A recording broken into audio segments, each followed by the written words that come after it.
Halo Sobat Easy Stock, kita jumpa lagi, kita membahas rekomendasi saham untuk minggu depan. Ini closingnya kan 2 September, berarti rekomendasi untuk tanggal 5 sampai tanggal 9 minggu depan. Ada 4 saham yang berdasarkan analisa teknikal. Kalau Anda perhatikan di situ ada kolom buy, target price, stop loss. Kalau Anda hitung, itu Anda dianjurkan untuk menjual di target price dan membeli di buying price.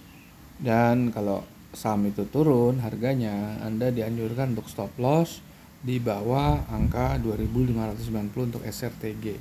Jadi pada dasarnya kalau Anda hitung, Anda untung atau Anda rugi, sekuritas tetap untung karena ada komisi jual beli. Oke, kita melihat SRTG ya sekarang dengan analisa fundamentalnya dari buku Security Analysis dan Intelligent Investor yang sekarang dua buku pegangannya Warren Buffett untuk menghitung nilai wajar saham. Dan sekarang Anda bisa gunakan aplikasi di Google Play Store namanya Easy Stock. Anda ketik Easy Stock, Anda bisa klik di sini SRTG ya, SRTG. Oke, langsung aja. Nah, ini ya dia pun tidak punya capital expenditure, dia tidak melakukan pengembangan di sini karena ini kan perusahaan investasi ya, dia jual beli saham aja, jual beli ekuitas, jual beli portfolio instrumen keuangan yang lain gitu. Nah, ini dengan revenue growth yang cuma rendah 1,4, ini nilai wajarnya tinggi sekali nih. Kalau dia return on equity-nya sampai 44%. Tapi kalau dari profit marginnya ini terlalu tinggi sebetulnya, malah lebih tinggi dari gross marginnya. Artinya di sini saham ini dari sisi fundamental memang agak sulit dianalisa. Jadi Easy Stock akan drop dulu ya saham ini, kita lihat saham yang lain karena saham yang lain tuh banyak. Kita liatin Toba PNLF, coba kita lihat Toba dulu ya, Toba. Ini belum on, ada sedikit trouble, tapi kita di sini nggak trouble. Di sini kita lihat ya, closing price-nya 1100, tapi nilai wajar tertingginya itu di bawah 1000, berarti nggak ada upside, dan tetapi nilai wajar terendahnya itu malah minus. Kenapa bisa minus? Kita lihat di sini net current asset 2,8 triliun. Dia akan bisa nutup utang jangka pendek sehingga terjadi surplus working capital 1,1 triliun. Tapi kalau suruh nutup long term debt yang 5,5 triliun, dia defisitnya akan sekitar 4 triliun ya.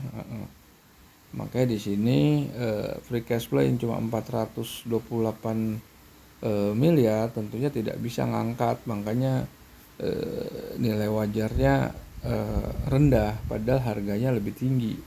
Nah, di sini return on equity, kalau lihat financial ratio, return on equity-nya memang bagus ya, di atas benchmark 10%, tapi debt equity-nya tinggi, bisa sampai ini tembus angka 1 kali sebetulnya benchmarknya. Profit margin juga masih lumayan ya, 14,1, working capital juga bagus untuk Toba ya, tapi harga ketinggian di sini. Sekarang kita lihat Timah. Iya, nah ini kebetulan laporan keuangan paling update nih Timah nih. Timah paling update, kalau kita lihat harganya 1450, nilai wajarnya bisa sampai 2700-an. Terus kalau lihat dari return on equity-nya untuk half year aja 15, berarti full year-nya bisa di atas 30%. Debt equity memang nembus 1, tapi profitability-nya lumayan 14,5%. Working capital juga bagus. Kita mau lihat harga Timah berapa sih sekarang. Nah, Timah tuh lagi turun banget. Nah, makanya di sini mungkin angka 5 terlalu optimis ya. Saya forecast simulator aja. Jadi Anda masuk di sini forecast simulator, growth-nya saya rubah jadi cuma 1,5%. Berapa nilainya? Nah, itu kan tetap sebetulnya nilai tetap ada upside di sini, cuma pergerakan timah mestinya nggak akan terlalu menarik karena itu tadi harga timah global itu dalam posisi yang paling rendah. Kan begini ta. Nah, fluktuatifnya tinggi ini sebetulnya. Ya mungkin paling bagus kalau Anda masuk di bawah 800 perak gitu. Kalau di sini kan lihat di sini 1900. Paling bagus ini ada di sini nih, di bawah 1000 atau 1200 lah. Di angka-angka selevel di bawah 1300 lah baru itu menarik gitu. Kalau enggak, nah di bawah 1400 juga masih oke nih. Tapi kalau 1400 ya masih oke lah gitu di bawah 1400. Ini sebetulnya tapi kalau mau cuan paling besar ya di bawah 1000. Kalau dia pernah menyentuh 1000 ya tidak perlu ditungguin gitu. Oke, kita lihat lagi saham PNLF. PNLF.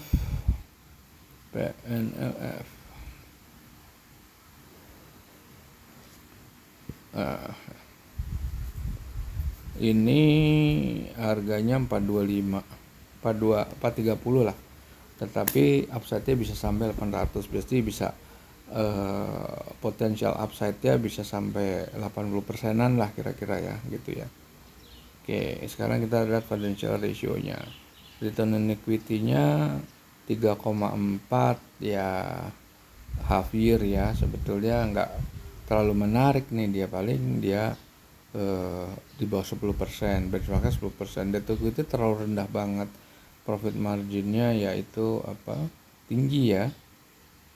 Artinya di sini perusahaan finansial memang nggak terlalu mudah untuk dianalisa. Tapi sebetulnya PNLF masih menjanjikan di sini. Kalau kita lihat PNLF.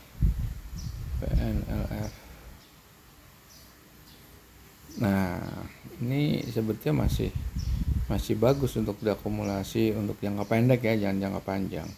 Oke, kita jumpa lagi di live